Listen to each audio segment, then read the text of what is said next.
donc j'ai fait partie de la promotion NCA 2006. Et depuis 2006, en fait, j'ai intégré tout d'abord IBM. Donc, j'appartenais en fait à un département logiciel et j'étais ingénieure avant-vente. Et ensuite, en 2010, j'ai intégré Dassault Systèmes. Donc, Dassault Systèmes, c'est une entreprise, c'est le leader mondial de développement logiciel pour tout ce qui est modélisation, design et gestion du cycle de vie du produit.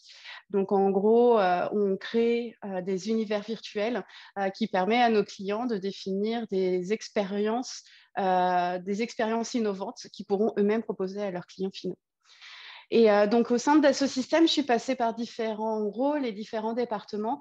J'ai d'abord intégré le département vente, pour lequel j'avais un rôle technique. J'ai d'abord été tech sales, enfin, ou ingénieur d'application. On faisait la promotion de logiciels pour différents types de clients au niveau Europe. Ensuite, j'ai eu une spécialisation, j'étais experte ingénierie système et donc je faisais la promotion, je démontrais la valeur de notre offre pour l'ingénierie système. Ensuite, j'ai été 3 ans responsable technique d'un grand compte européen. Et l'année dernière, j'ai intégré un autre département qui est là pour définir des solutions. Et donc, je suis maintenant la directrice en charge du développement du portefeuille solutions, de solutions logicielles pour nos clients de l'industrie high-tech.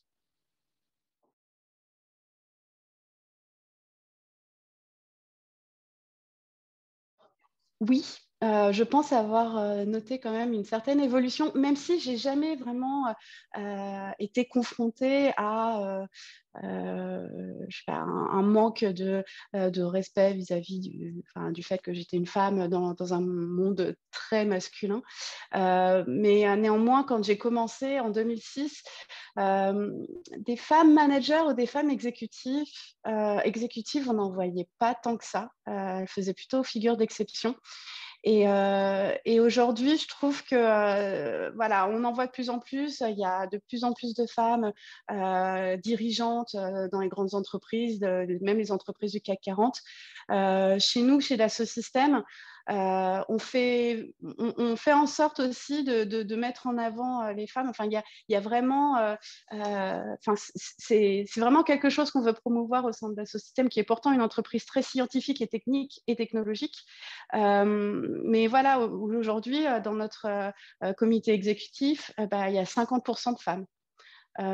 Et des femmes qui ont même mon âge d'ailleurs, donc ce qui permet de donner aussi envie aux jeunes filles qui rentrent dans le monde du travail, voilà, de se dire on peut y arriver, on peut avoir ce genre de poste. Au niveau managérial, je crois que plus de 30% des managers chez Dassault Systèmes sont des femmes. Donc voilà, il y a vraiment, en tout cas, on n'est pas ralenti du tout chez Dassault Systèmes. C'est pas parce qu'on est une femme que on va être bloqué. Et l'autre point, enfin, j'en discutais là, il y a pas très longtemps avec une RH. Chez Dassault Systèmes, on met un point d'honneur à avoir des femmes parmi nos recrutements. Et dans les shortlists que l'on fait, on veut avoir au moins une femme sur la shortlist. Donc voilà, c'est quelque chose qu'on met en avant, qu'il n'y avait pas forcément quand j'ai commencé il y a 15 ans. Et l'autre point, je me souviens quand j'étais au tout début de ma carrière, je faisais quelques visites d'usine voilà, pour aller voir mes clients. Et bon, c'était en province, mais j'ai quand même eu des réactions assez particulières. Notamment, j'ai été sifflée lorsque j'ai été visiter une usine de production. Donc, je sais que ça, aujourd'hui, ce serait juste plus toléré du tout. Et je pense que les gens ne le feraient pas, tout simplement. Donc, en ce sens, je trouve que oui, ça a quand même évolué.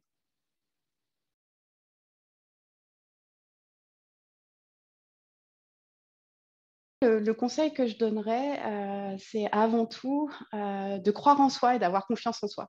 Alors, ça paraît un peu bateau dit comme ça, mais très souvent, je le vois aussi dans mes équipes, en fait, les filles, quand on leur propose, enfin, les jeunes femmes, quand on leur propose des nouveaux postes ou de prendre voilà, des nouvelles responsabilités, très souvent, elles considèrent qu'elles n'ont pas les compétences pour vraiment remplir ces postes-là. Alors que si on leur fait la proposition, c'est qu'a priori, elles ont déjà de bons atouts.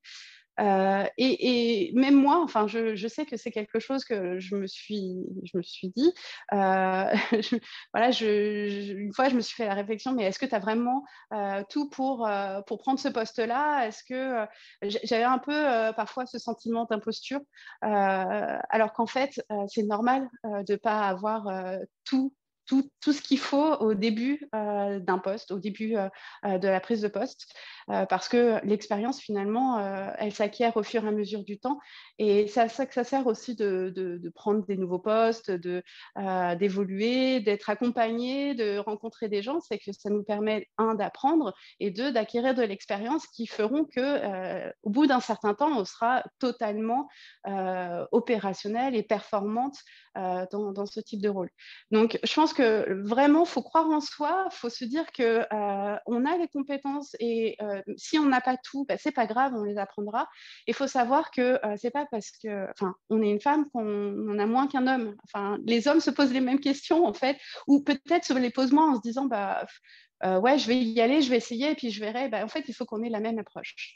Donc voilà, et puis aussi, en tout cas avec les personnes avec qui j'ai interagi, enfin les femmes avec qui j'ai interagi, souvent on se met des niveaux d'exigence qui sont assez hauts.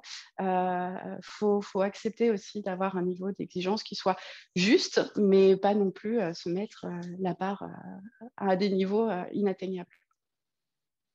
Voilà, il faut se faire confiance.